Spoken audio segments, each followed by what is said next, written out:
can erase memories in case they're accidentally found out by someone who shouldn't know. That just sounds incredibly, incredibly, incredibly lonely.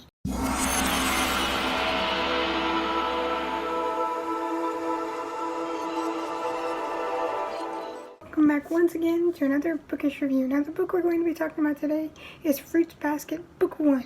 So if you don't want this book spoiled for you or the beginning of the series, you can click off this video now. I won't be mad. Let's get into this. I have read this book before because it was given to me by a friend of mine because she thought I was like the main character of the story, which at first I was like, is that a good thing or a bad thing? And she goes, read it for yourself and you tell me. So I read it. This is such a wholesome story. I started it yesterday and I'm already finished with it. It is a relatively quick read and it honestly put me to sleep. I had like a fireplace thing going on my computer while I read this and I ended up falling asleep and taking like a 3-hour nap, which I'm not a person that normally takes naps. And you're probably thinking, well, isn't a book putting you to sleep a bad thing? No, in this case it wasn't. It was just such a heartwarming, sweet story that it put me in a comfortable mood and I ended up falling asleep. So if you don't know,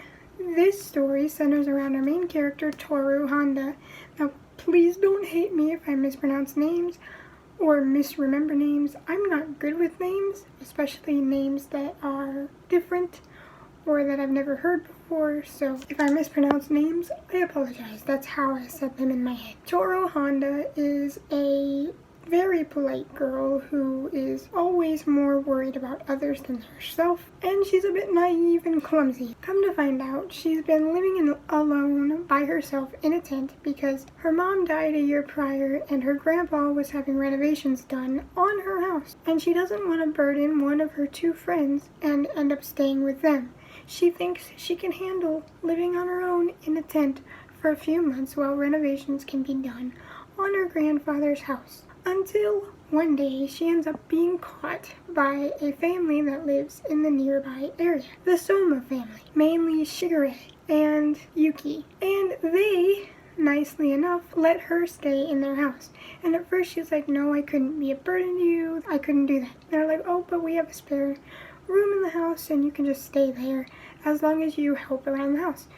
So she reluctantly agrees at first, and then another member of the family, Kyo, jumps into the picture, quite literally breaking through the roof to come in. And that's when the secret of this family comes out. When Toru bumps into Kyo, he changes into a cat. And it is found out that each member of the Soma family is an animal from the Chinese zodiac, with Kyo being the cat or the outcast, because only 12 members of the zodiac animals are officially recognized as a member of the zodiac. The cat missed out on his chance to be a member of the zodiac because he was tricked by the rat and was late to the banquet and missed it entirely because the rat had told him it was the next day, making him miss it.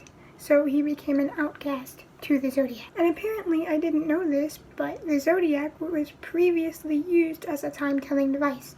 That's why there's only 12 members. Somewhere down the line, the whole thing with the zodiac changed and became a fortune-telling thing. So Toru is very shocked, as anyone would be, to see one of them change into an animal, and agrees to keep the secret because she doesn't want to hurt Yuki or Kyo or Shigure. She's very welcoming of the secret. And Yuki and Kyo are rivals because Yuki's the rat and Kyo's the cat. It is such a deep-seated rivalry between those two that it has gone down through generations and generations of the zodiac animals. And for some reason, whenever a zodiac hugs a member of the opposite sex, excluding those members of the zodiac, they transform into an animal. Which, to me, this seems incredibly lonely because the only people you can have relationships with is the people in your immediate family that know about the secret, because it is very risky for another person outside of that group to find out about them. And for that reason, one of the members of the zodiac can erase memories in case they're accidentally found out by someone who shouldn't know. So that just sounds incredibly, incredibly, incredibly lonely to me, and it's kind of sad.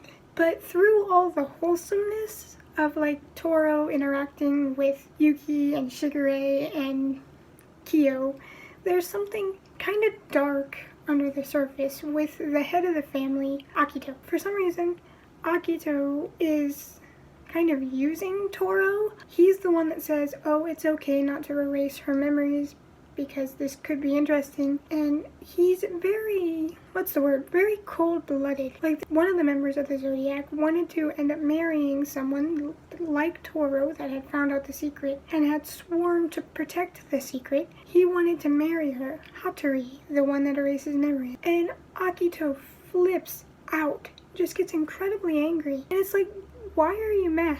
She wholeheartedly accepts the secret. I don't know if he got mad because she wasn't the one able to break the curse, because he seems to think that someone accepting of him can be enough to break the curse, and that's why he kind of lets Toro keep her memories. But I don't like Akito. I find him cruel, I find him vindictive, I find him rude and abusive. Like, he is so mean. Being a member of the Zodiacs seems lonely enough, and apparently someone not caring about the fact that they shift and the fact that they have this horrible secret is not enough for him to be like, okay, I'm glad you are happy. He gets irate and nearly blinds someone.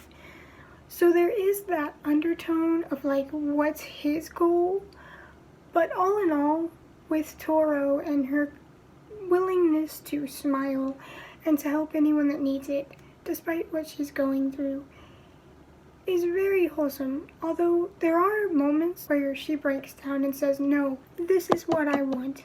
I'm saying what I want this time. It's not selfish to tell people what you want once in a while, but because she talks one time about what she wants, she's like, oh, that was selfish of me.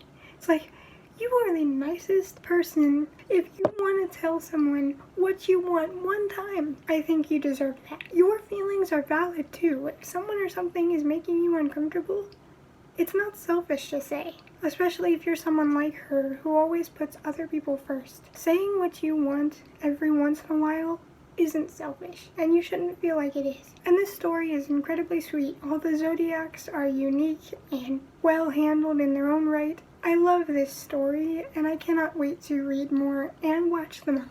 So, hope to see you next time. Bye!